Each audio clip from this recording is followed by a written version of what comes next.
You're listening to the Spark Radio Network, Internet radio like you've never heard before.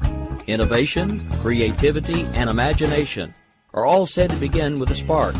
So fasten your seatbelt and take the ride of your life and listen for the spark.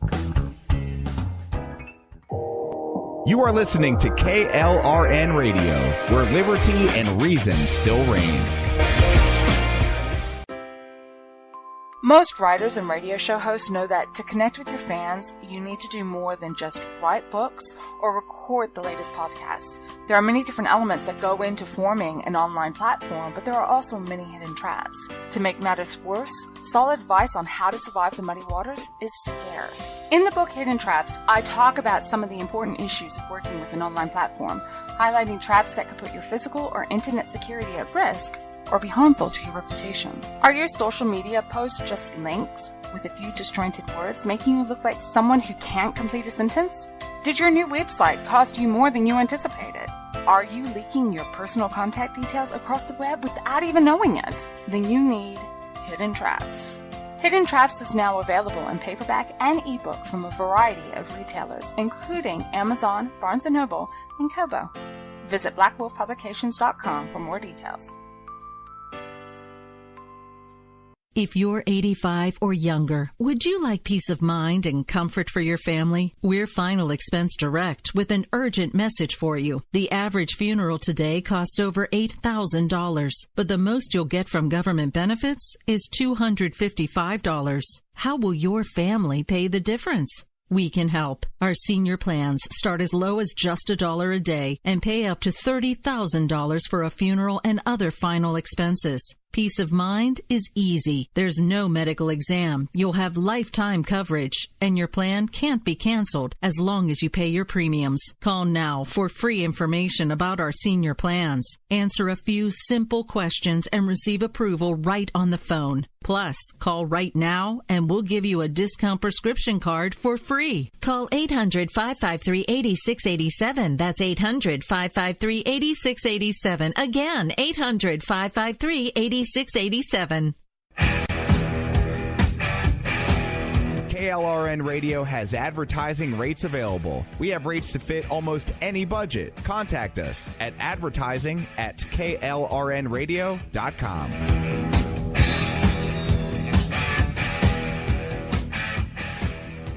Attention business owners and independent contractors. This is a money-saving message from Tax Mediation Services. If your business owes $20,000 or more in taxes, we can help you today, right now. Listen, dealing with the IRS is no picnic. It's an intimidating and extremely stressful process, and you don't want to go it alone. Our attorneys know every law, every tax break, and every possible opportunity to help you resolve and reduce your tax debt. And if you owe more than $20,000, you may be at the top of their hit list. So don't take your tax debt lightly, because it will not go away on its own. The IRS can seize your bank accounts, your home, and even shut down your business. Call our tax experts today at 1-800-783-0810 and let us deal with the IRS while you focus on your business. That's 1-800-783-0810. Again, that's 800-783-0810. My son was in the Army back during Desert Storm, but even then he wanted an MBA. He looked at a dozen schools, but only one offered the online education and flexibility he needed while he was in a tent in Iraq. Grantham University. Turns out that Grantham's been delivering affordable, relevant college and advanced degrees for over 65 years. Heck, if they can deliver a quality education to a soldier in a tent overseas, think about the flexibility Grantham can offer you so you can earn your degree too. It doesn't matter how complicated or full your life is. If getting a degree is on your bucket list, you'll want to do what my son did. You'll want to call Grantham. Find out how easy it is to get started on your education so you can check that college degree off your bucket list. Call Grantham right now, 800-910-1370. That's 800-910-1370. Flexible, affordable, relevant. Call 800-910-1370. Sometimes riders feel lost, unsure why a passage may not be working. It takes another set of eyes to help us nurture our writing into full maturity. At Black Wolf Editorial Services, we strive to enable writers to develop and grow, offering manuscript critiques and line edits through a mentoring editorial style. We also offer assistance on generating a writer's bio for your websites. Black Wolf Editorial Services, nurturing your writing into maturity. For a full list of services, visit blackwolfeditorial.com. You're listening to the Spark Radio Network, internet radio like you've never heard before. Innovation, creativity, and imagination are all said to begin with a spark. So fasten your seatbelt and take the ride of your life and listen for the spark.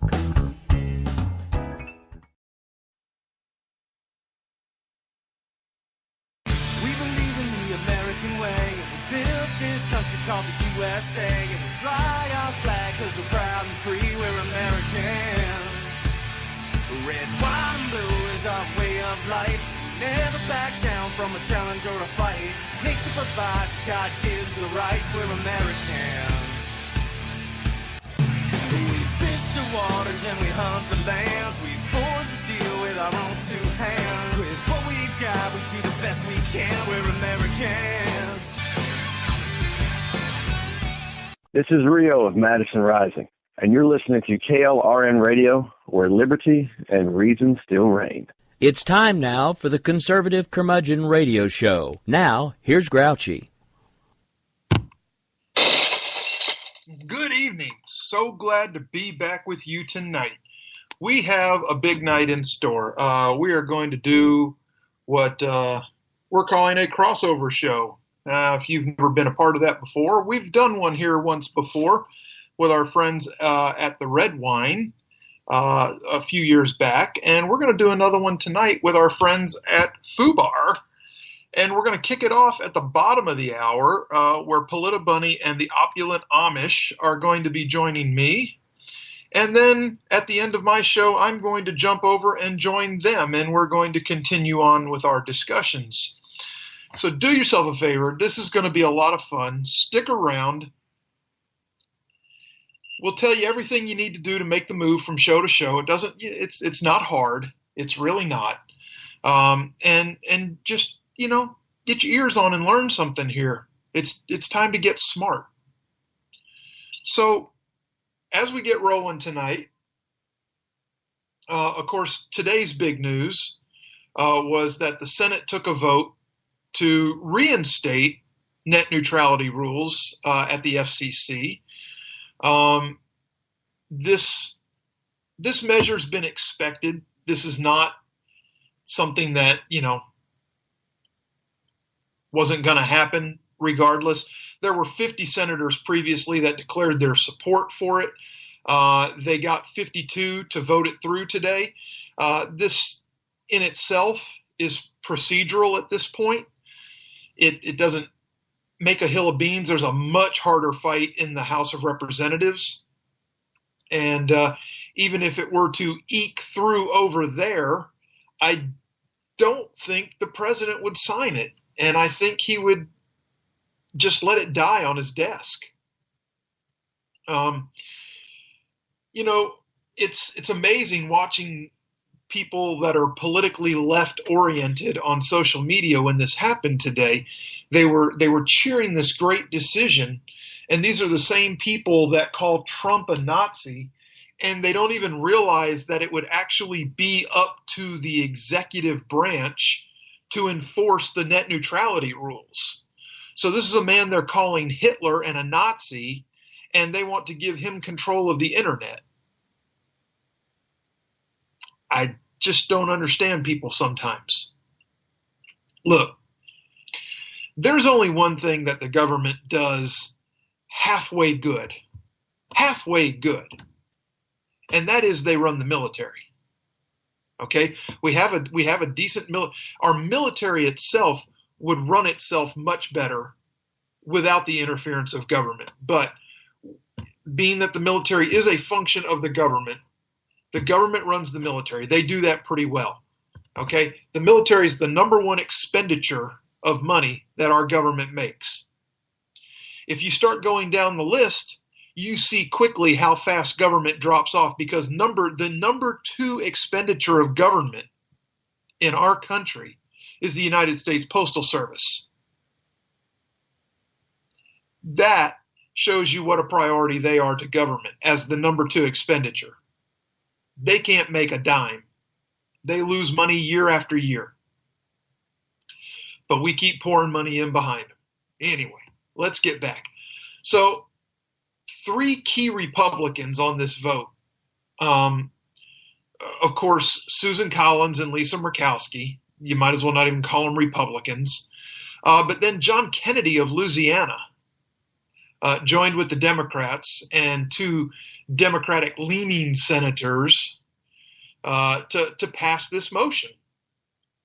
And Collins had previously said she supported the underlying measure, so this was not a surprise. Senate Democrats cheered the vote.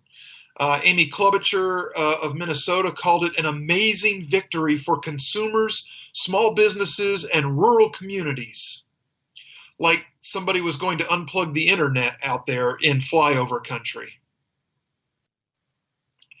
The Senate will vote on a resolution. The Senate did vote on a resolution under the Congressional Review Act that allows Congress, with a simple majority vote in both houses, to overturn new regulations by federal agencies within 60 legislative days of implementation. That's how this came to happen. They had 60 days. They seized on it. The resolution seeks to overturn the rules voted on by the FCC in December that would eliminate most of its net neutrality regulations. Now, net neutrality in principle is the idea that all traffic on the internet should be treated the same. While the name for the principle isn't that old, the basic idea predates the internet and has its roots in the telephone and telegraph networks of even older services. So for nearly all of the past 10 years, the FCC has had in place rules that sought to guarantee net neutrality protections. The latest version of the agency's rules from 2015 barred internet service providers from blocking, slowing, or giving preferential treatment to particular online sites or services. The FCC's new anti-net neutrality regulation, set to take effect next month, eliminates those prohibitions. Instead, it simply requires providers to disclose how they handle internet traffic. It also hands off to the FTC the job of ensuring providers abide by the terms they've disclosed and watching out for anti-competitive behavior. That the FCC overturned its net neutrality rules was no surprise. Agent Pai, the new chairman appointed by President Trump, made clear that he opposed them and would seek to eliminate them when he took over as the FCC's head. But Pai did so despite widespread support for the rules. A survey taken around the time of the FCC's December vote found that an overwhelming majority of ignorant Americans supported, did I put ignorant in there? Yeah, I did. Ignorant Americans supported keeping them in place, including a lot of ignorant Republican voters. Now, I know you think, why are we ignorant for thinking this? Well, because what you don't want, the one thing you don't want, is the government dictating how the internet works. If you can't grasp where that's headed, you are ignorant. Now, being ignorant is okay. That's not the same as being stupid. Ignorant means you just don't know. You can learn and find out what's wrong with this and move beyond your uneducated position. It is possible. So, like I said, even if the Senate passes this resolution, which they did with a 52 yay vote today, it's not real likely to be enacted. It has drawn a lot less support in the House. And again, the president does not like this, especially since it's a rebuke of his pick to head the FCC. So, he's going to stand up for his guy.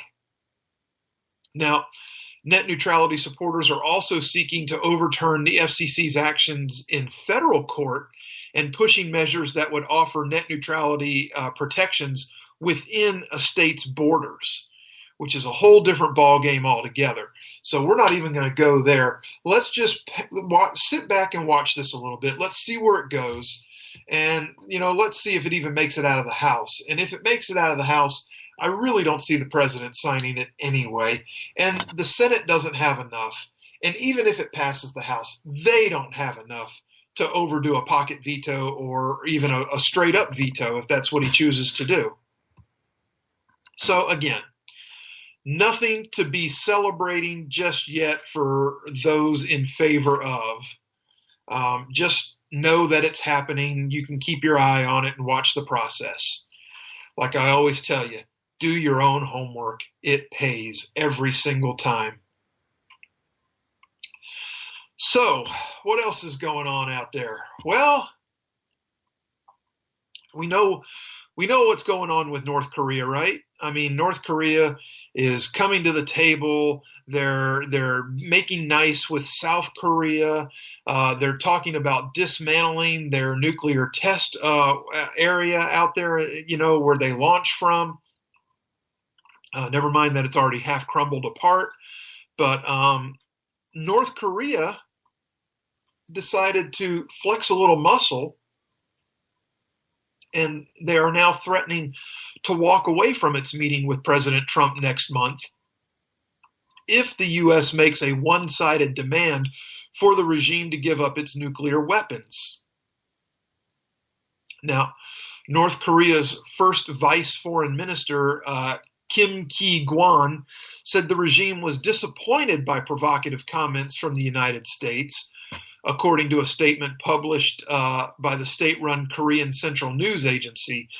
The statement cited comments by National Security Advisor and friend of my program, John Bolton, urging a Libya model for the rapid dismantlement of North Korea's nuclear weapons program. If the Trump administration comes to the summit with the sincere intent to improve DPRK-U.S. relations, then it will deserve a good response.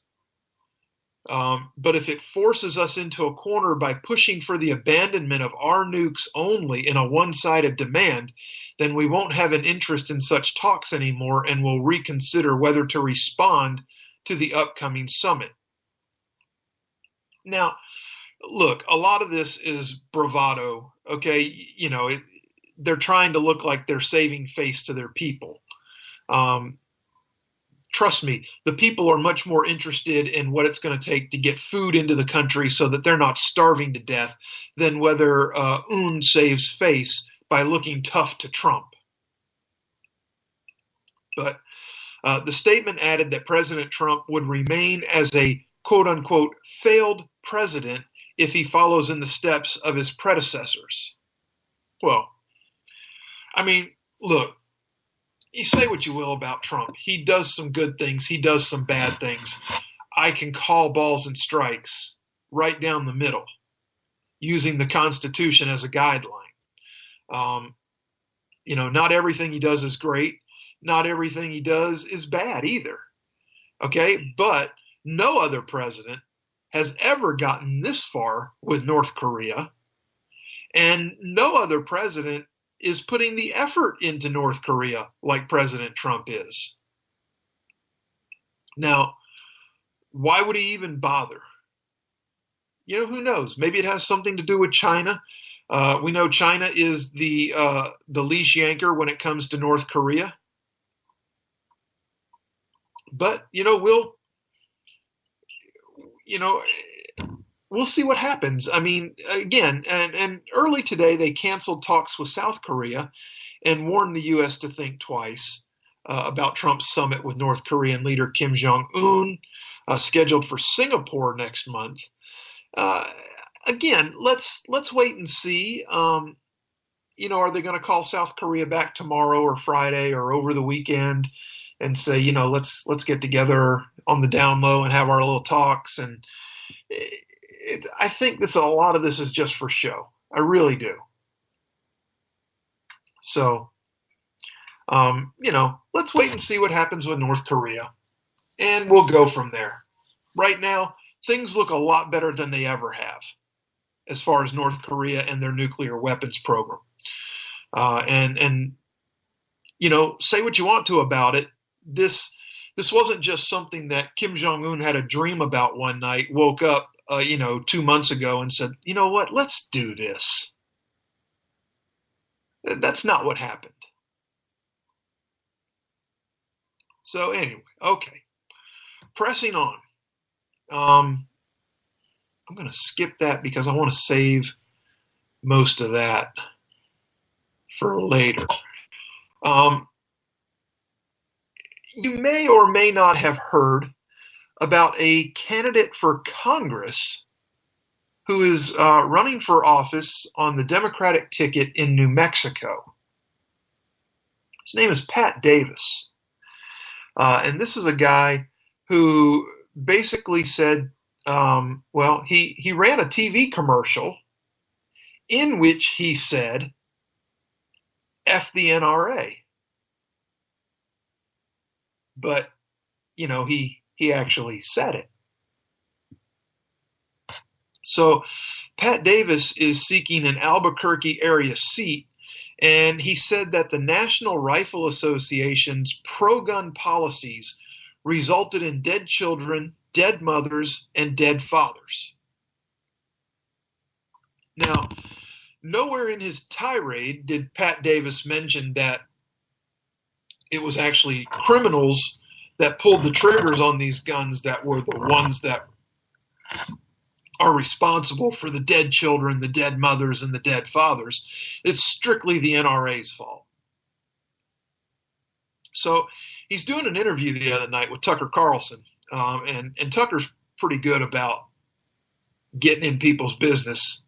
Carlson asked if it degrades Davis, a former cop himself, that he used an obscenity in a political ad. To which Davis replied, "Being polite hasn't made our schools any safer or protected officers like I used to be. Clearly, this got the NRA's attention." Now, Tucker responded by saying that the remark only got attention because it showed how embarrassing you are. And then he asked him how many NRA members have committed mass shootings. Davis would not address the question, but said that the issue lies with the NRA as an organization, saying it is not the same group his father was a member of. Now, after airing another ad in which Davis claimed that an AR-15 can fire 150 rounds in 15 seconds, Carlson asked how that statistic was possible. Now, that is an excellent question because even as Davis averts to in his answer here, I can drop and change a magazine in about 1 second. Okay? 1 second. Even with a bump stock and a high-capacity magazine holding, let's say, 30 rounds. That's what they consider a really high-capacity magazine. I cannot squeeze off 150 rounds, even with a bump stock, in 15 seconds. Now,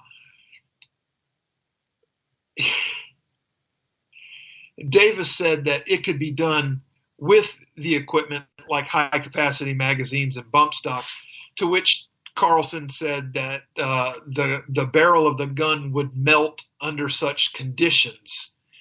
And, I don't know about melting. I just think it's physically impossible. You can't operate it fast enough with changing magazines and even with a bump stock. You can't get 150 rounds in 15 seconds. It's just not possible. Not possible. 5 magazines, that would be, let's see, what is it? That's 10 rounds per second. No. Not even on fully automatic fire. can you get 10 rounds a second out of an AR-15 or the military M16 or M4? You're not getting 10 rounds a second through one of those guns. End of story. But Davis said that you don't know what you're talking about. Facts work. Why don't you get some? So he's taking the position, I'm a former police officer. I know what I'm talking about. You don't. Shut up.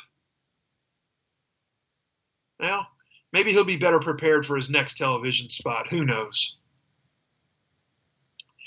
And, one other thing before we, we'll try to milk this down to the bottom of the hour here. We got something else to get into.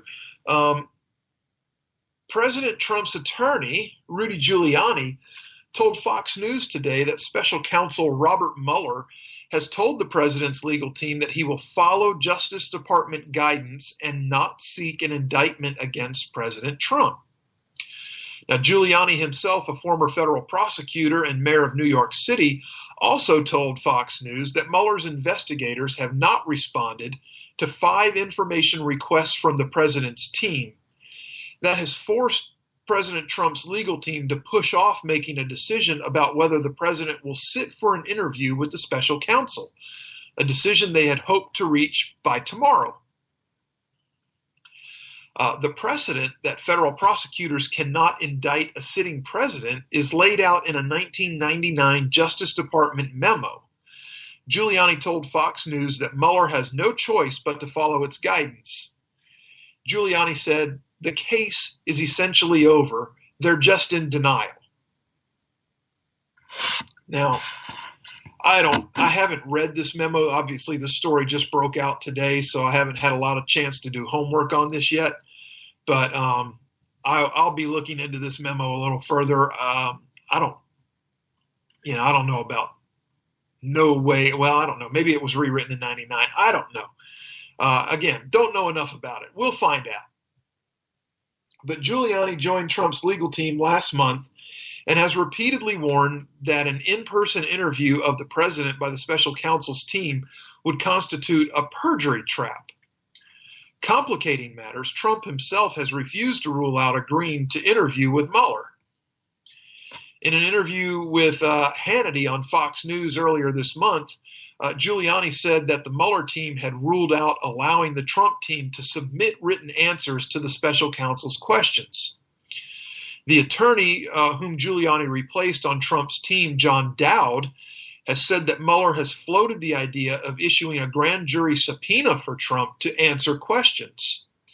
If that were to occur, the president could still fight it in court or refuse to answer by invoking his Fifth Amendment right to protection from self-incrimination. Giuliani said last week the president's legal team would oppose any subpoena unless they could reach an agreement on the ground rules. He argued that Trump could invoke executive privilege and the team would point to Justice Department opinions in fighting a subpoena, and on both law and the facts, we would have the strongest case you could imagine, Giuliani said.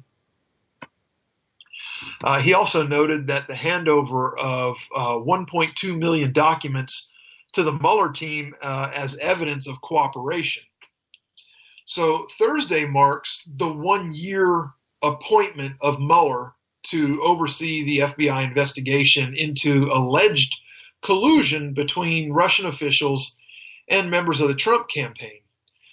So far, the investigators have charged 19 people, like we talked about last week, including 4 Trump campaign advisors and 3 Russian companies. And Mueller is still swimming in water way too deep for him, as the one Russian company went to court and is demanding to see the evidence. So anyway, we are at the bottom of the hour. We made it in here. We're going to take a commercial break in just a minute, and when we come back, we hope to have the crew from FOOBAR on with us, and we're going to kick off our discussion. So do yourself a favor, stay tuned. We should be back in about 3.5. Oh, but ain't that America? You and me, ain't that America? Something to see, baby, ain't that America? Home of the free.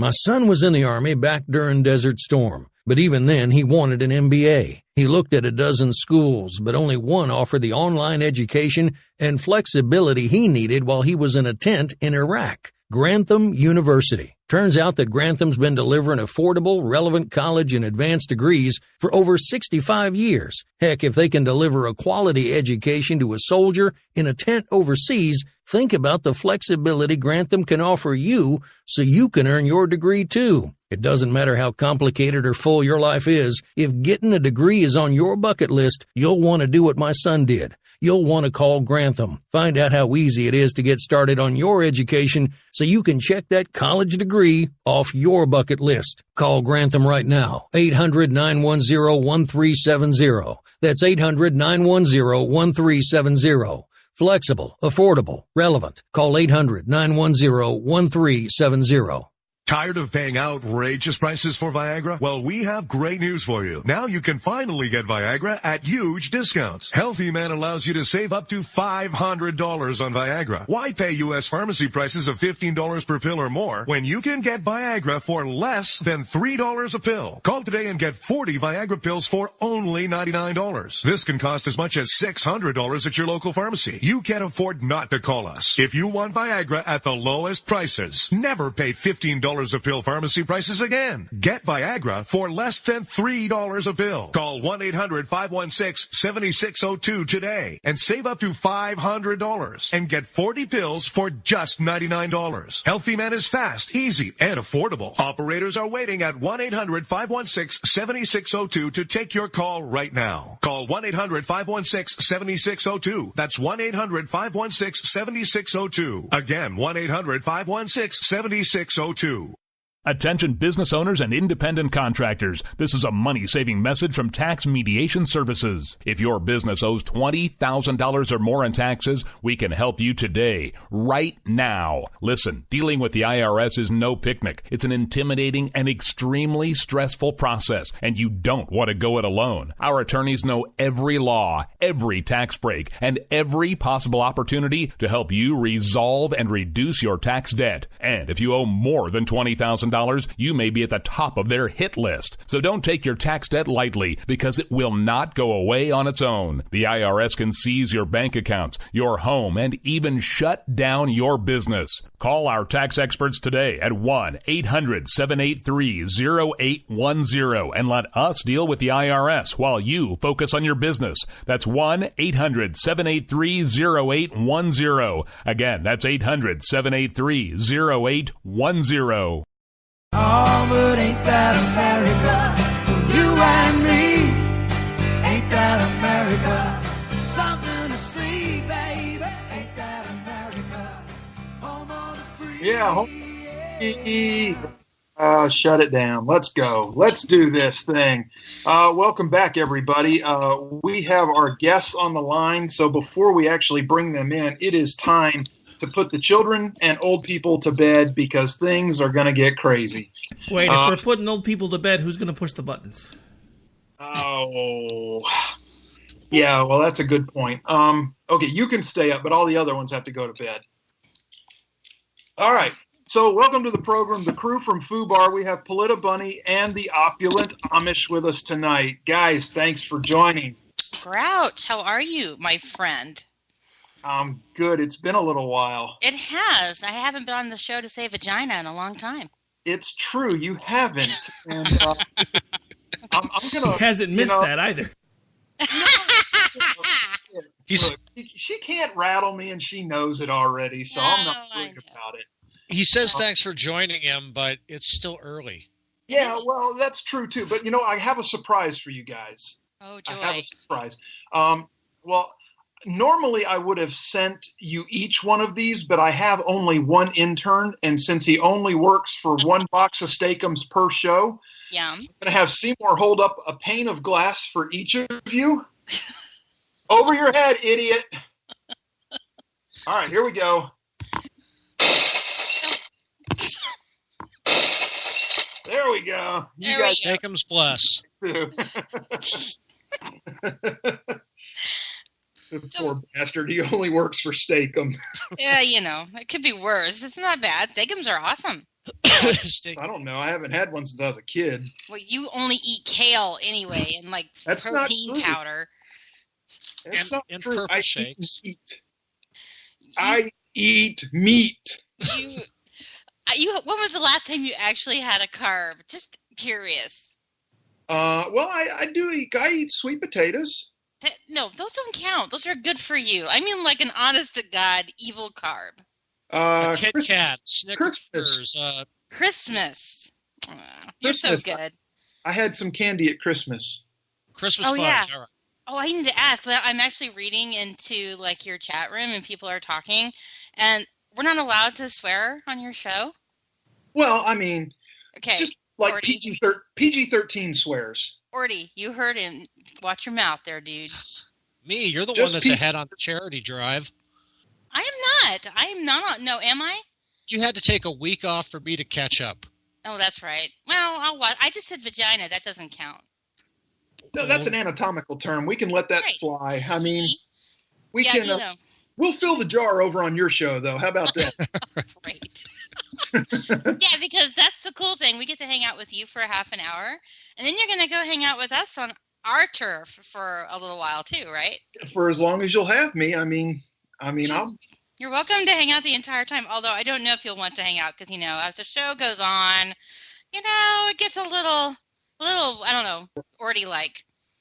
Orty-like. Orty-like. So we're going to be sitting around churning butter And raising barns. It's a lot of fun. and raising barns. Yeah. And wearing very plain clothing with no buckles. No. Amish hobbies for 200, Alex. Watch yourself there, English. Yeah. Right.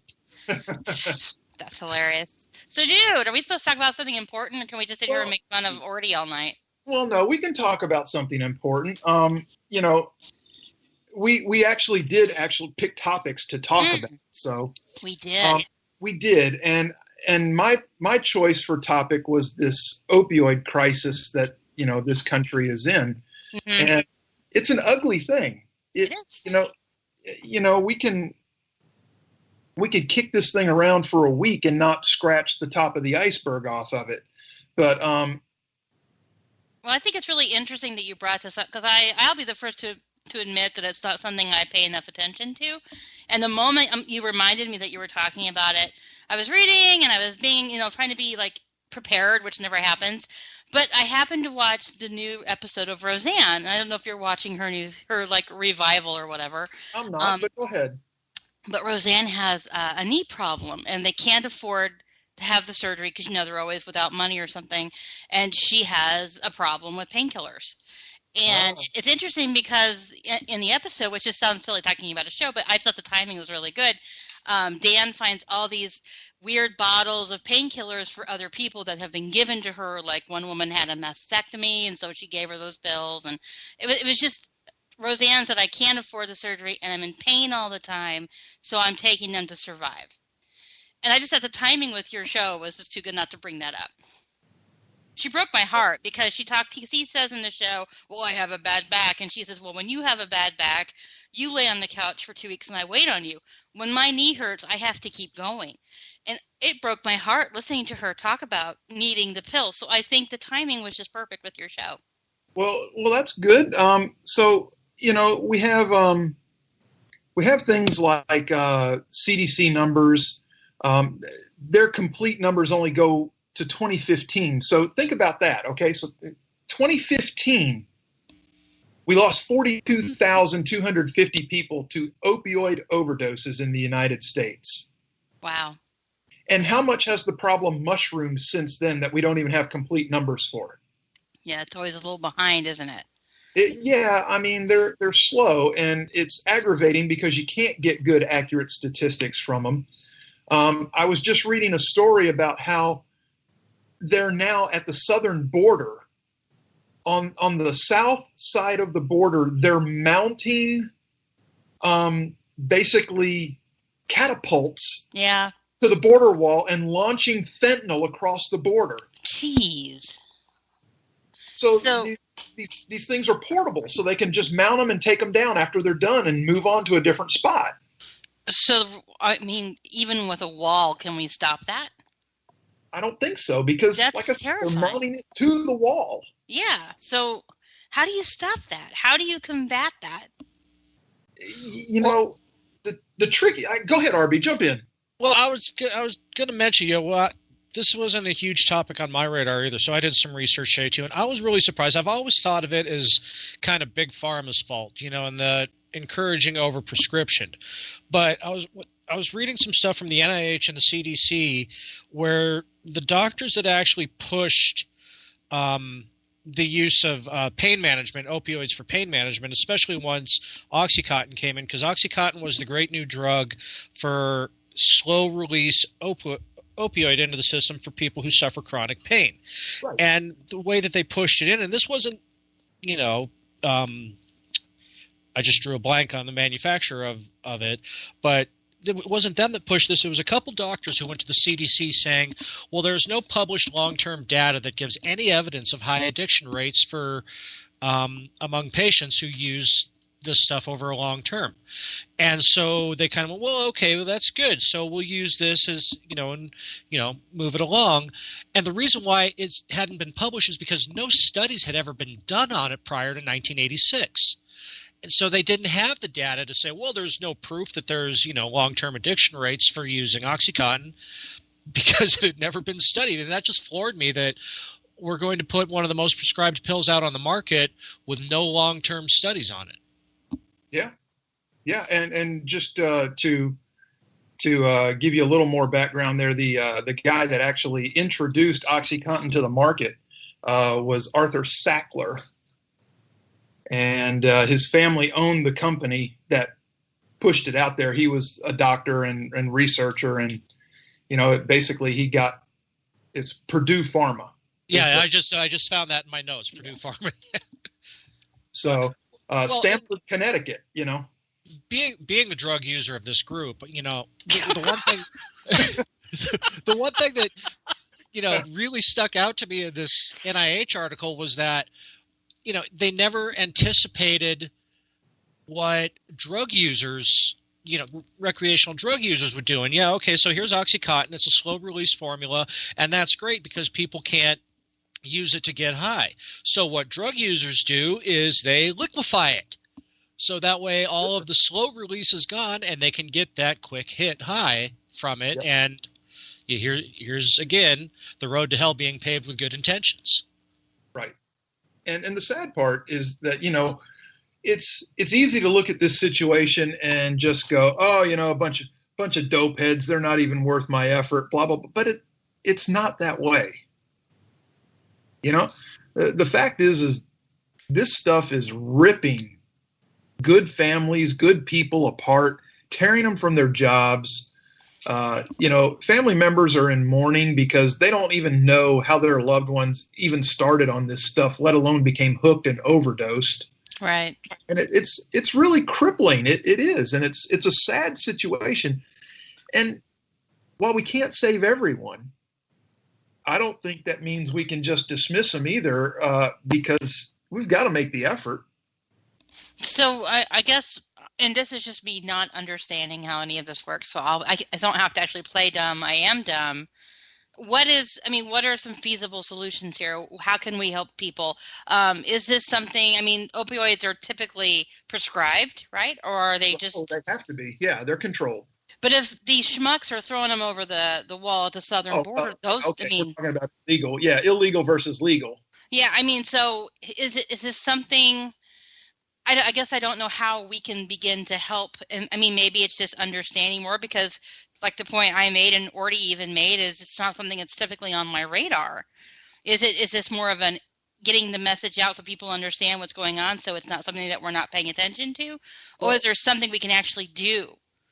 Well, from the illegal side, I don't know how to go about actually setting up a mechanism to stop that, but we'll just throw them back. Yeah. Just catapult them back. But look, that would be awesome. Just in fiscal year 2017 at the southern border, fentanyl seizures were up 150%. Wow. They confiscated 1,188 pounds of fentanyl, just fentanyl, in 2017. I think I read somewhere that's enough to kill 20 million people. Probably Yes, more than a that. ridiculously large amount of the population. Yeah. Wow, Yeah. you really did do your research today, dude. You know, somebody has to.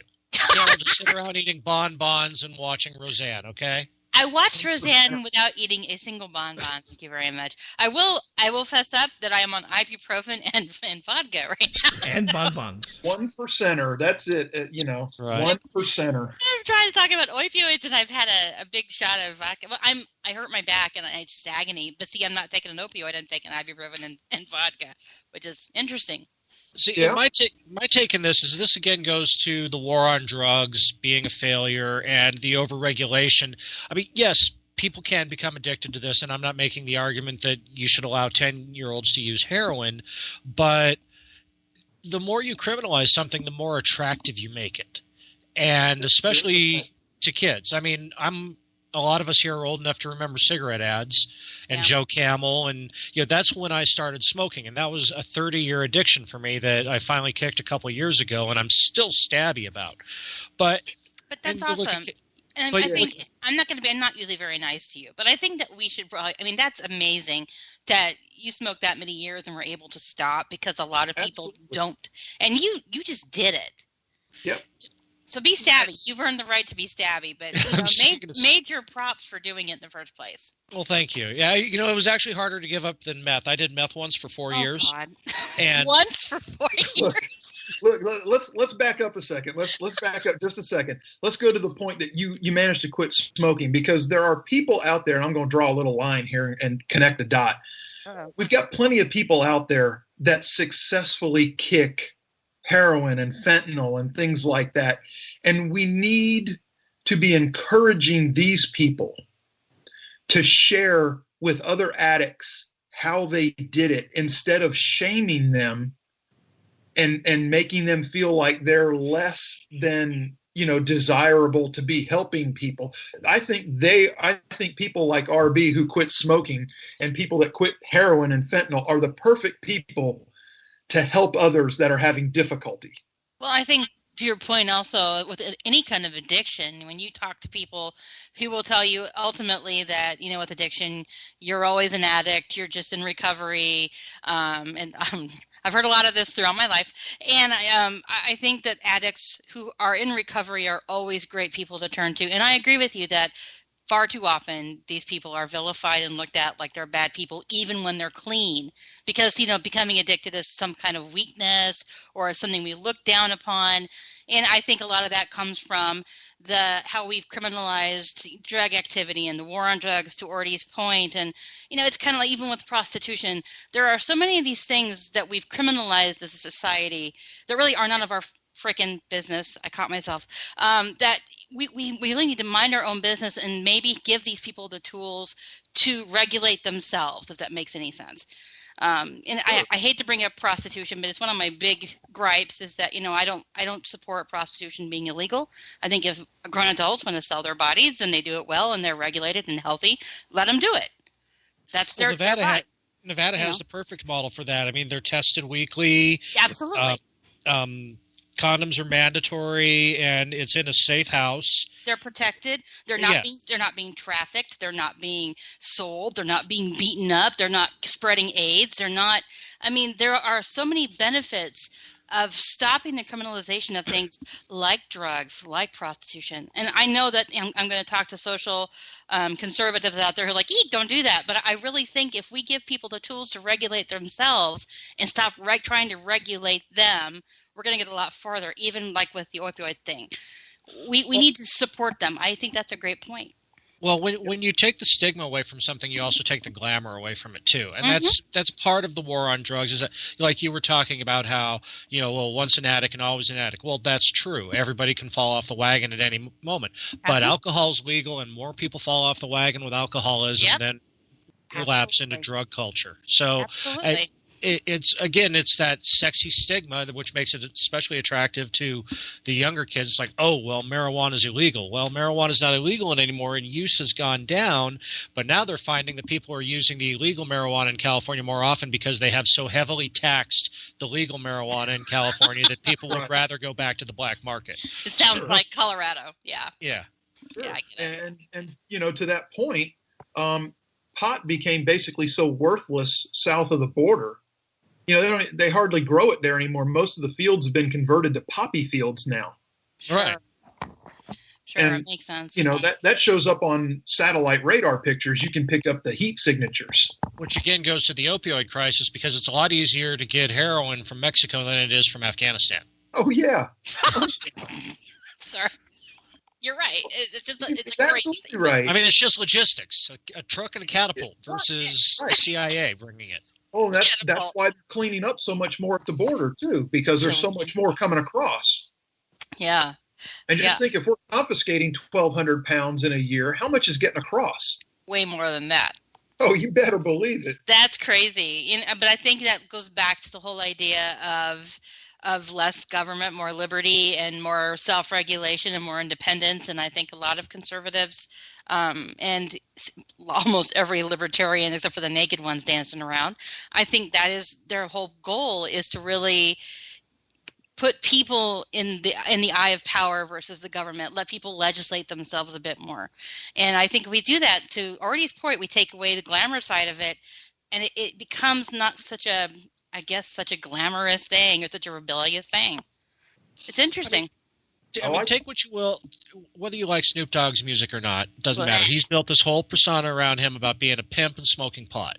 All right. Well, you legalize prostitution and marijuana, and there goes his whole shtick. Well, that works. That should be enough reason right there to do it, because I think it sucks. Sorry. He's the worst of the murderers. Can you say anyway, sucks on your show, dude? Sure. All right, it would suck if you couldn't. It would suck if you couldn't. I even caught myself with an F. I was really proud of myself, so that goes a long way. But no, I think it's really it's smart. I think it's really smart to talk about it and stop vilifying people who've had these issues. And, and the Trump administration has talked about putting more focus on it, that it is a crisis. They are recognizing it. I just don't know what they're doing about it. Well, again, go ahead. It's your show. Go ahead. I'll talk over you on our show. Okay, both fair of you enough. on the show, so that's great. Yeah, we haven't seen a huge detailed rollout plan yet. I do like the idea of stiffer penalties for dealers, especially dealers who, and it sounded dumb when he said the death penalty for dealers. Yeah. Okay, and we can agree on that. It sounded dumb. Sounded dumb. But if you've got a dealer that is knowingly mixing bad stuff that is killing people, I think the death penalty is in order for that. Interesting. You have Dennis in the chat wants to know if opioids should be over the counter. And over the counter? Yeah, should they become, if we decriminalize everything, would opioids be something that are available over the counter?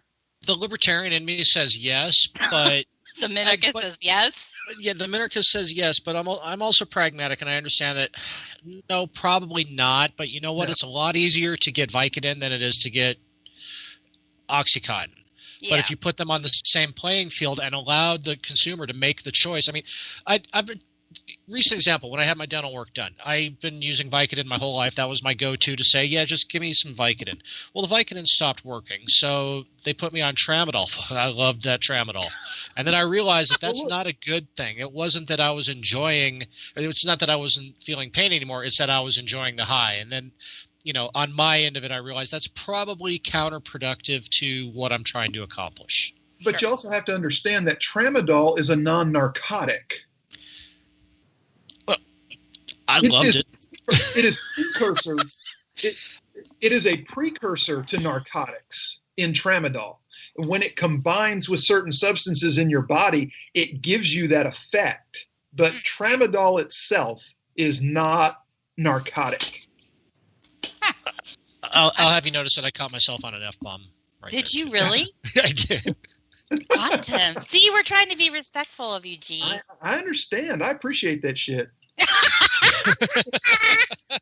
You just said shit. Now I'm angry because I watched my F-bomb. Well, you wouldn't let me say BBC on your show when you were on this network.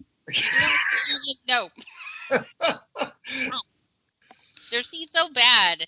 No, but seriously, tramadol, I know this from when I had my ankle reconstruction done. Tramadol is non-narcotic. But it works fantastic. I'll keep that in mind. So good. You know, I mean, and I realize I'm the youngest one on the call for once. Yay. I tell you what, man, your joints and stuff start hurting. This is some bullshit. There, all I said my S for it. It really is. And it is funny because you get in your head, like when you're in your 30s and you're like, aha, I still feel great. I'm in great shape. Boy, I hit 44 and I'm just dying. It's terrible. Well, I understand. And it's all downhill from here, so get ready. Oh my God, it's so bad. You know, yeah. I am very careful when I work out. I do yoga. I work on Pilates. I am sore almost all the time. This is so dumb. She does yoga. I'm proud of myself when I eat yogurt. Got diagnosed with bursitis of the knee. I went, oh crap, I'm old. I mean, it's like, oh, look, my shoulder hurts. It must rain today. I mean, that's how I feel. What is wrong with y'all? It did rain. Well, we don't work out 100 hours a day like some Spartan people on the line. Hey. You have the same 24 hours in the day I do. Not really. You guys are all talking about working out and doing yoga. I'm proud of myself when I eat yogurt. I'm just saying. Well, I can't do the high intensity crap anymore because it hurts. So I thought, well, look at me. I'm going to be smart and I'm going to do yoga. I still hurt. It is so dumb. I blame the Russians because, it's always their fault. The Russians are responsible for everything. Well, if you wouldn't have colluded with them, they wouldn't have messed with you. I'm just saying.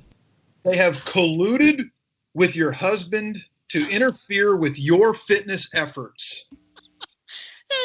Maybe, I don't know, but it sucks, and I'm awfully whiny about it, so I can't help it. But it is. It's one of those things where, and when I watched Roseanne talking about her knee hurting and my husband staring at me the whole time because it's always my knee and my shoulder, and I'm like, we can afford the surgery, leave me alone, But it's like, oh my God. Is this something that's affecting older Americans because they can't afford those kind of, is it they are suffering because they can't afford the surgery, so they're taking these pills? I mean, I hadn't even thought about this crap until you brought it up for your show. I was going to say, there's a whole myriad of things that this stems into. It's not something that you can just throw 3-step program on the board and say, okay, let's go do this, and it's going to be great. Because, and it's like different people are affected by it. You think, oh, well, it's like this population uses this drug or whatever, and that's not the case. And I hadn't even thought about that until, again, the Roseanne episode. And I'm literally ready to cry for her because she's acting like she's in pain. And she's, she probably isn't. But I hadn't even thought about that generation. It's a TV show. Shut up. No one asked you. I hadn't thought about that generation of people, the boomers not being able to afford maybe surgery and things, and so they're taking pain pills. I hadn't even thought about it. Yeah. Well, hey, I got to make a quick correction here. I was incorrect. Tramadol is narcotic. Toradol is non-narcotic. Oh, damn. Well, that takes us from tramadol for me. That explains why I already like the tramadol bandwagon. Anyway, hey guys, we're back to the top of the hour, so we've got to kick this show off. Rick, you're out there. Tell the people how they make the change from my show to their show. Here in just a second, when the intro goes live, the outro for this show goes live, I'll start the link on the other one. So just do what you normally do. For those of you that normally go check out FOOBAR, just search FOOBAR on Spreaker. It'll pull straight up. It'll work just like this link did. Yay, fun Okay. times. Well, there you go. Do that because it's gonna. We have other stuff to talk about. Because we do. We do have other stuff. She can throw down on our show and stuff. It'll be great. Yeah. Come over there and listen. Yeah, we're going to have fun. So, definitely do yourself a favor and get your butt over. If you have to, go to the Opulent Amish's timeline or Politabunny's timeline. There'll be a link for their show. Jump over there because that's where we're going right now, and we'll see you there in just a couple minutes. And for those tuning in to check out POV tonight, don't forget she does have Justin Kinney on with her. So for those expecting that will be up here momentarily. For those making the jump, we'll see you in a sec. Oh, but ain't that America? You and me, that America? Something to see, baby. Ain't that America? Home on